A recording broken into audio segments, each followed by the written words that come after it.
Pero kamusta din syempre yung pagbabalik GMA, I mean at least for a movie, di ba? Okay naman. Charot. I love GMA Films. Yes.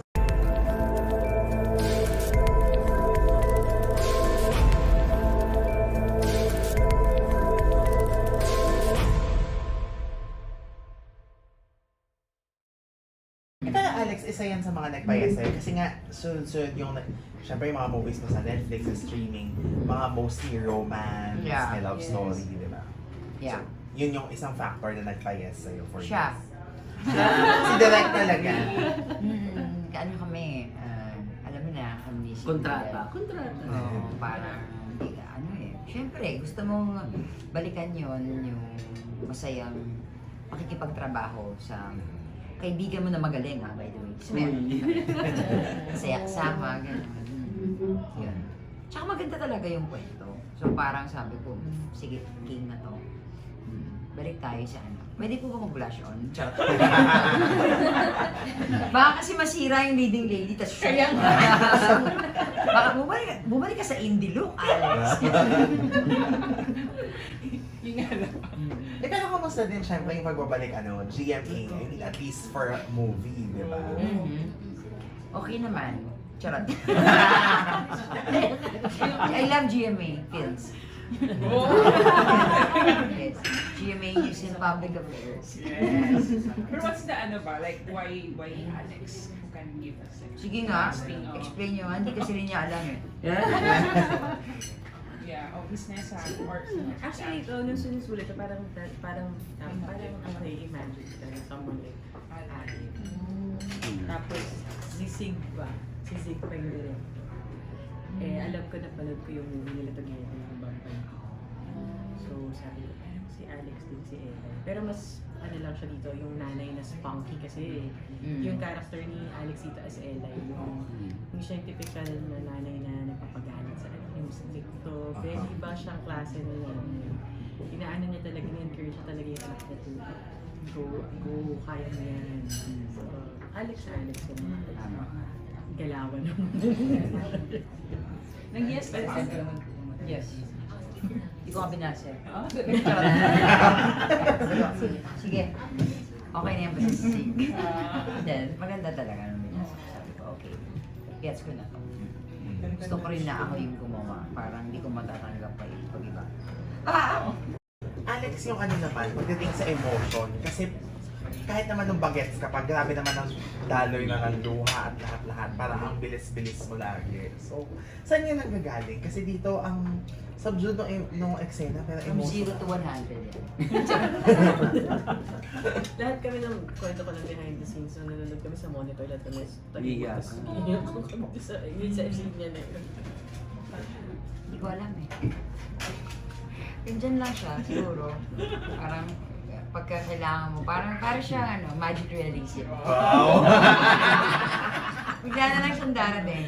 Tapos parang, okay, ito pala yun. So hindi ko alam kung sino nagpapagalaw. Hindi kaya AI ako.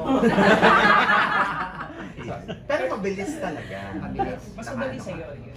Yeah, para mabilis akong pumasok pag kailangan. Tapos, mabilis din lumabas. Yung ganun. Tapos, masyashock ka na lang. Yun nga yung gusto sa akin ni Sige. Yung sinashock ko siya. Then to be fair, kaya naman every time, laging top choice yan if ever nagagawa ako ng pelikula, parang gano'n. Kasi, in fairness naman kay Alex, yung Bambanti, relatively bago-bago pa ako nun eh. Tapos kinausap ko siya, syempre indie, wala namang Wagas, pambayad. Oo, wagas. Tapos biglang sabi niya, naiya kasi ako magsabi sa kanya, uy, kasi wala kami ba? Sabihin mo na yan kasi gagawin ko yan. Tapos, nung ginagawa namin yun, despite yung mga ganun na, kasi ayaw din naman yan, trinity talaga siya na artista, which is yun pa yung isang gusto ko sa kanya. Naaano mo talaga, yung grabe dun sa Bambanti before, katulad ng eksena na yun, ang daming eksena na mas ako pa yung humahagulgo kaysa sa kanya. Kasi tungkol din sa nanay yun eh. Ano kaya ang witness ko yan eh, kapag mga kwentong nanay. Tapos, medyo weird, pero parang siya lang yung nakakagawa ng gano'n. Nakita niyo yung eksena doon na parang papunta siya dun eh, from 1 to 100. Hindi 100 yun, hindi mo alam kung anong bilang. Pero 1 to infinity, charot.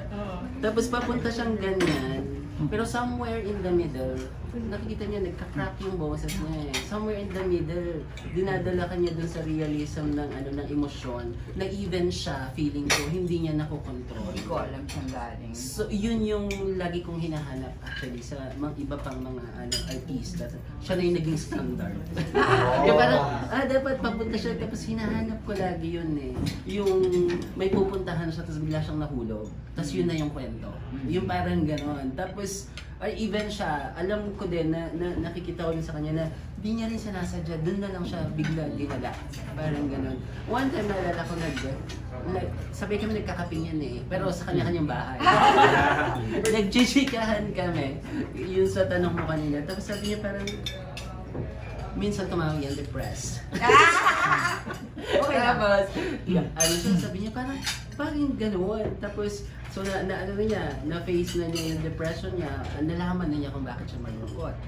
Tapos yun daw yung dahilan. Sabi niya, paano yun, Zig? Sabi niya, so all throughout pala, sabi niya, hindi pala ako talented. Depressed lang pala. Depressed lang pala. Yun lang pala yung nailalabas ko every time. Hindi pala talaga ako totoong magaling. My life pala, hindi ako talented. Depressed lang. Ganyan yung mga kwentuhan namin sa umaga. Pagising ka na ba?